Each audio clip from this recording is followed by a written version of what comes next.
النهارده هنعملها شبهها شويه. هنحط زيت وزبده وبصلايه مفرومه او مضروبه كده زي ما انتم شايفين.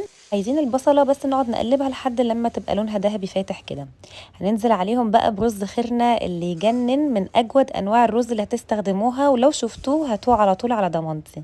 هننزل بكوبايتين ونقلبهم كويس، ونحط مكعب مرق كده ونقلبهم برده كويس قوي. تمام. وبعد كده نحط خلطة بهارات مكتوبة تحت في الكابشن ونديهم تقليبة حلوة كده. ننزل بصويا صوص وعسل اسود وباربيكيو كاتشب ونقلب الكلام الحلو ده، وننزل عليهم بمية مغلية تغطيهم. تقريبا كل كوباية رز من خيرنا اخدت كوباية وربع او كوباية وربع وشوية. هنديله تقليبة حلوة كده لحد لما يغلي معايا، ونغطي ونوطي ونسيبه يستوي زي اي رز. لصوص الريزو هنحط كاتشب، باربيكيو صوص، صويا صوص، وكمان خل ابيض وعسل ابيض وتوم باودر وبصل باودر وملح وفلفل بسيط، ونقلبهم كلهم مع بعض. المقادير تحت